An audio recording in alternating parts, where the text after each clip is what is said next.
Nadreen, Quetta में बलूचिस्तान में खौफनाक दहशतगर्दी के हमलों के बाद वज़ीर आज़म पाकिस्तान शहबाज शरीफ साहब और फील्ड मार्शल आसिम मुनीर, ये दोनों लोग और दीगर बहुत सारे लोगों को लेकर ये लोग गए कोयटा में खसूसी परवाज़ों पे, और कोयटा में जाकर इन्होंने मीटिंग की एक।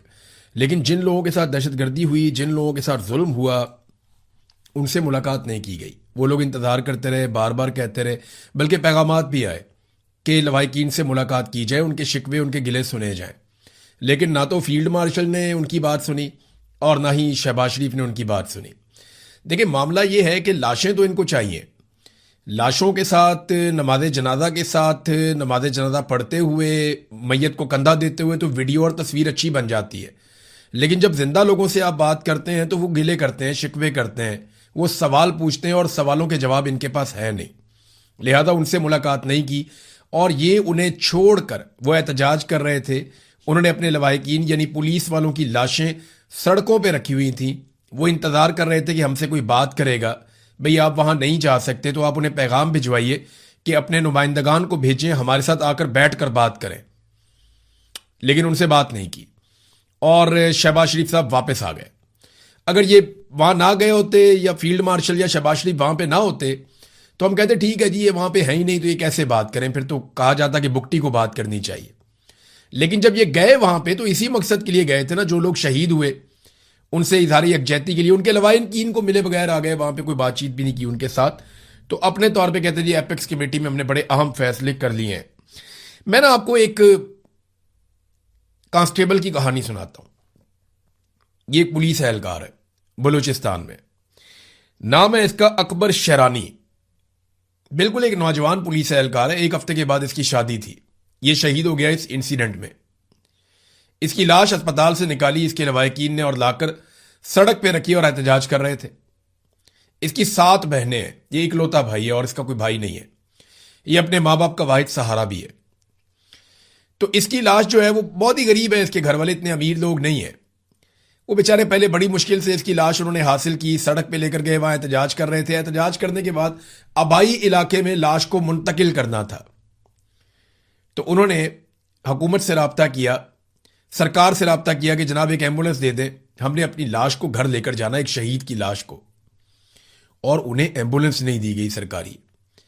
फिर जो लवाहिकीन थे उन्होंने आसपास मौजूद लोगों से चंदा इकट्ठा करना शुरू किया।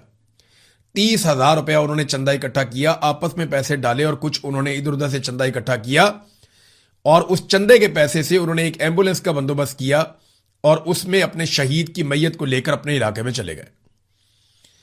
जब वो जिंदा था तो उसको लड़ने के लिए बंदूक नहीं दी, उसको हथियार और एमुनेशन नहीं पहुंचाया।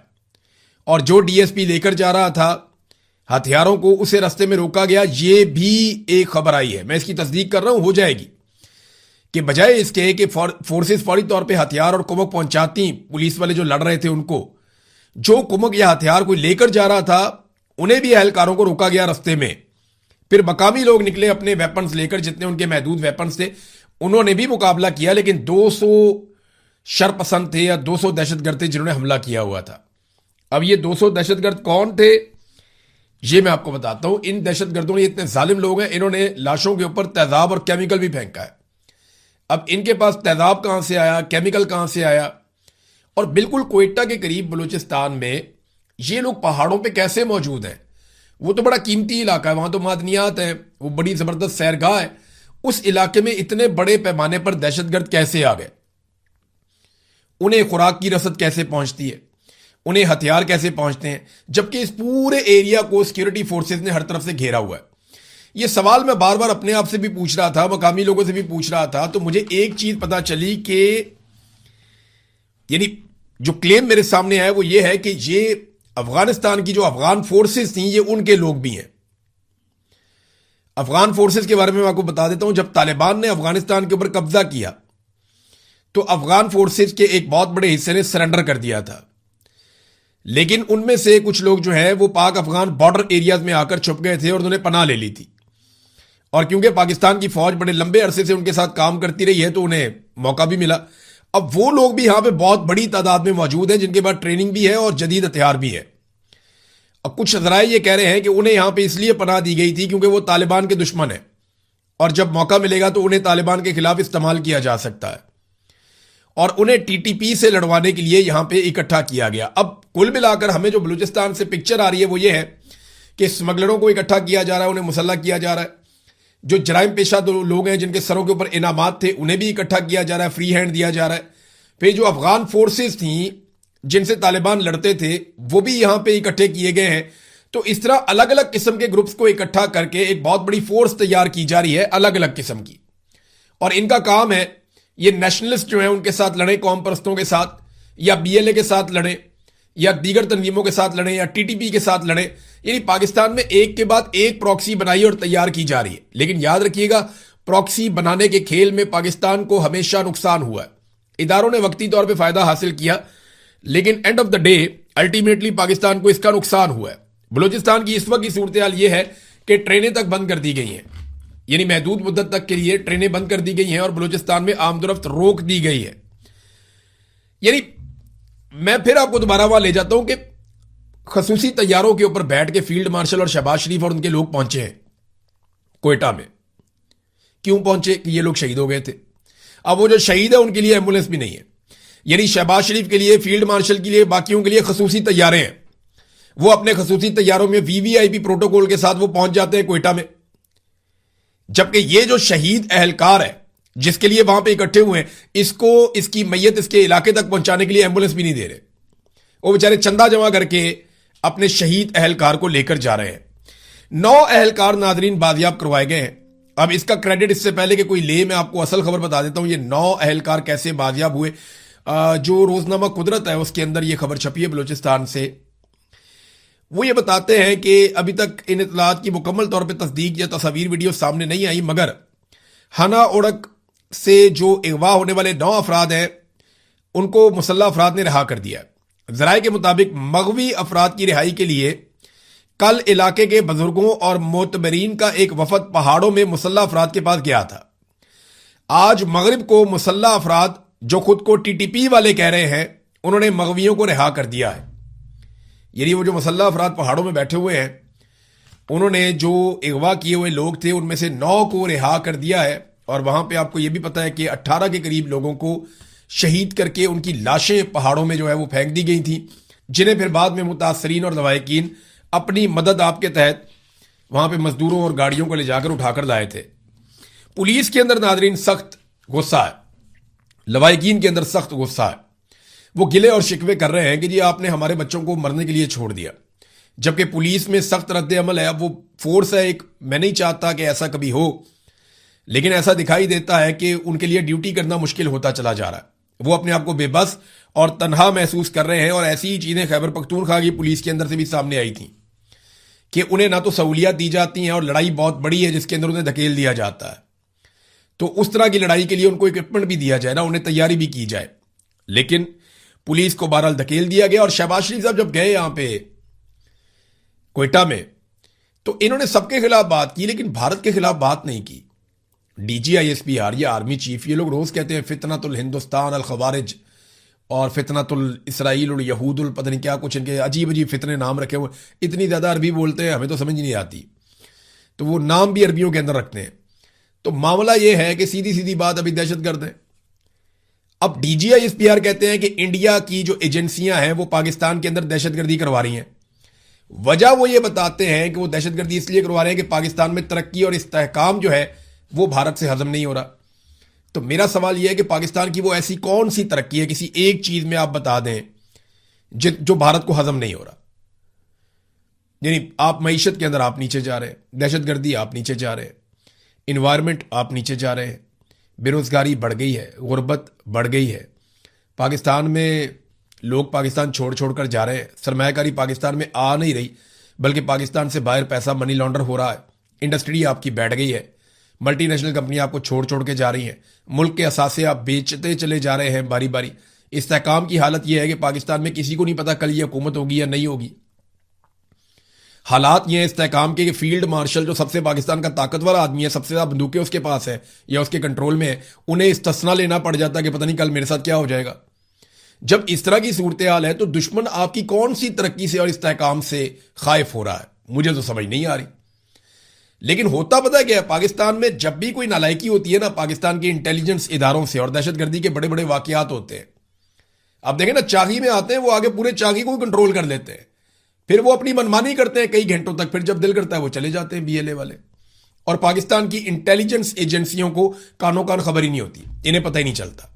अब अपनी नालायकी के ऊपर पर्दा डालने के लिए बड़े आराम से कह देते हैं ये भारत की कार्रवाई, लेकिन वो ये नहीं सोचते कि इसमें भारत की इंटेलिजेंस एजेंसियों को कितना क्रेडिट वो देते हैं।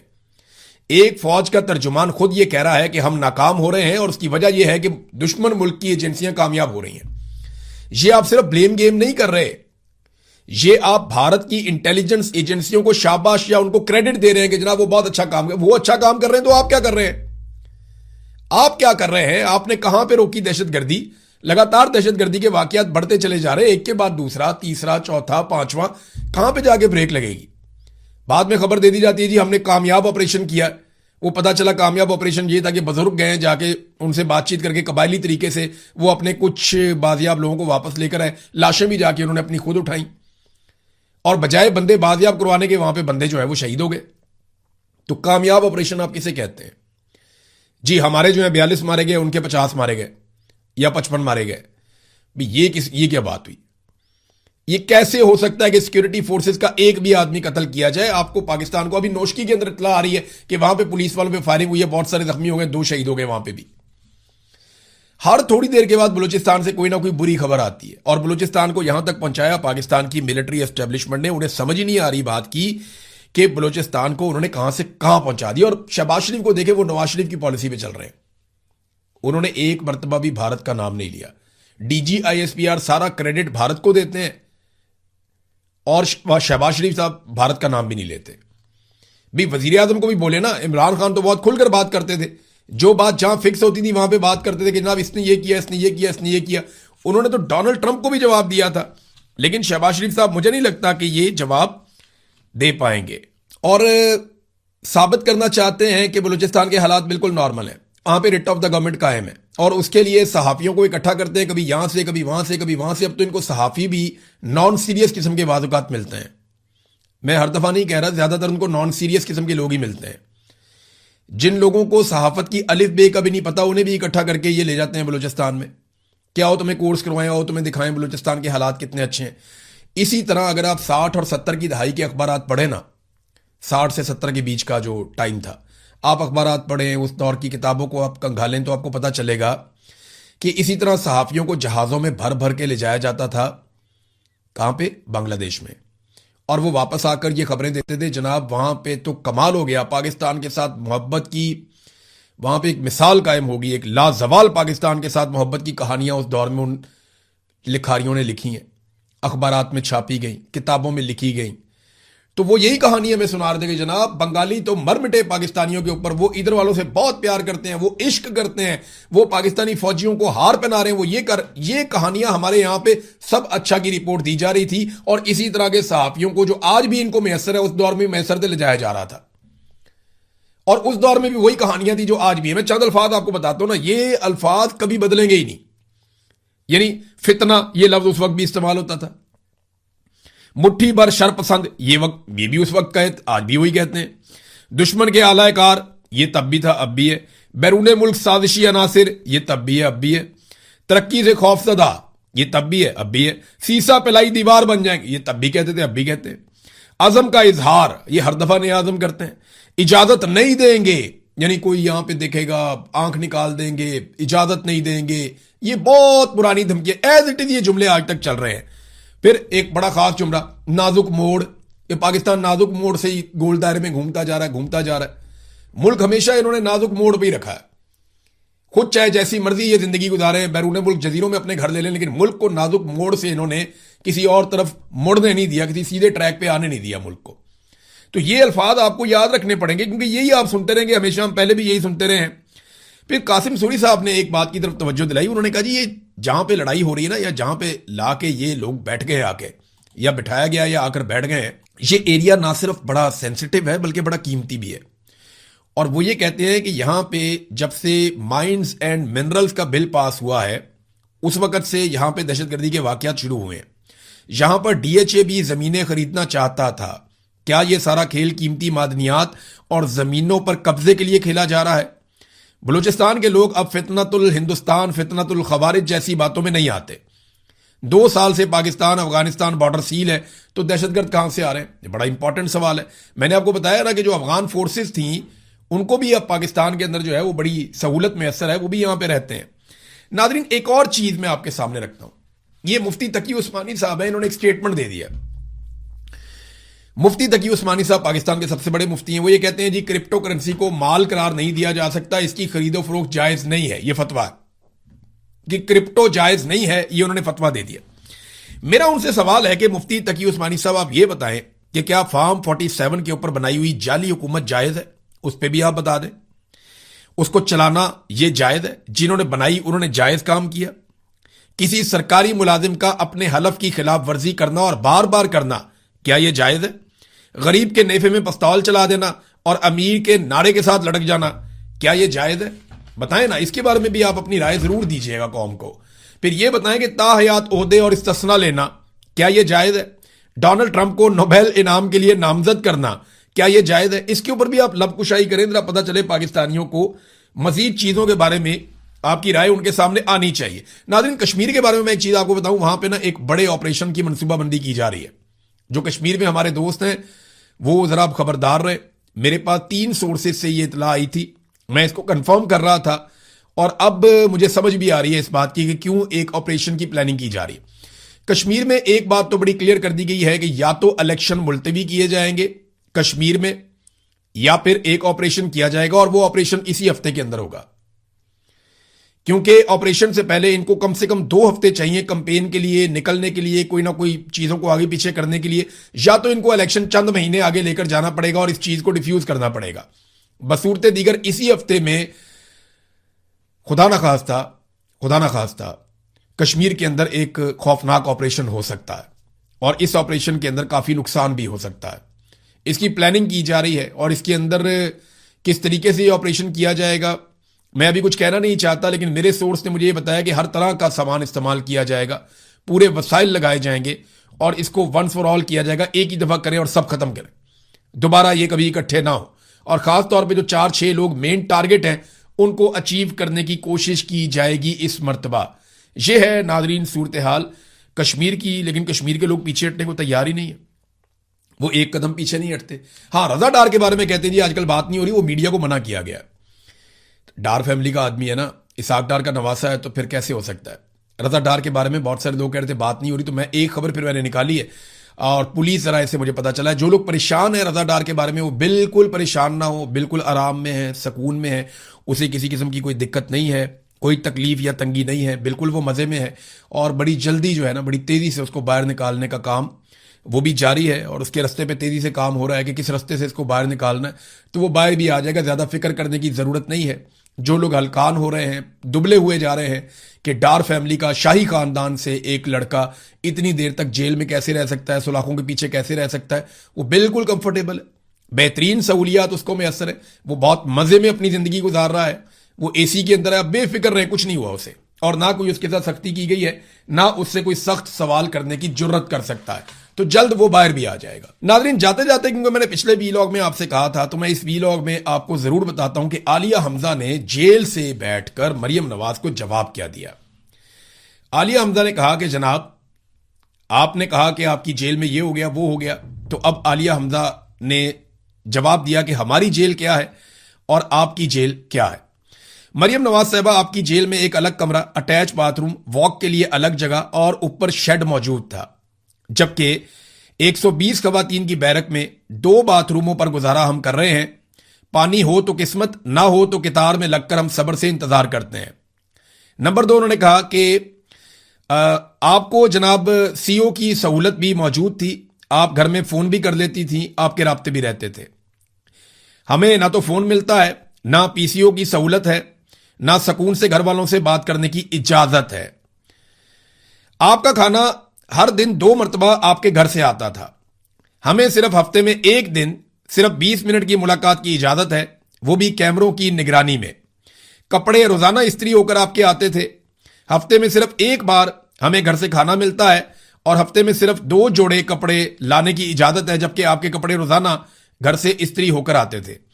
यूपीएस और जनरेटर की सहूलत भी आपको मैसर थी, यानी आपके जो जहां पे आपको रखा गया था वहां बिजली बंद नहीं होती थी, जबकि यहां पे सारी रात बिजली के बगैर हबस, पसीना और गर्मी में हमें गुजारा करना पड़ता है। अदालत पेशी के लिए एसी वाली गाड़ी में आपको ले जाया जाता था, हमें कैदी वाली वैन में गुजरांवाला, लाहौर, सरगोदा तक धूप में घंटों खड़ा रखकर ले जाया जाता है।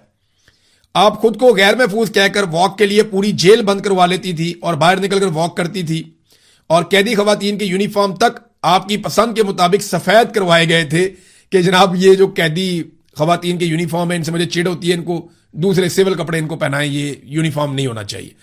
तो तफ्तीश के नाम पर हर सुबह शाम तक वो कहते हैं जी हमें तो बख्शी खानों में बैठाया जाता है। 90 दिन के जिस्मानी रिमांड, ज़हनी अजियत, दबाव और धमकियां हमें दी जा रही हैं।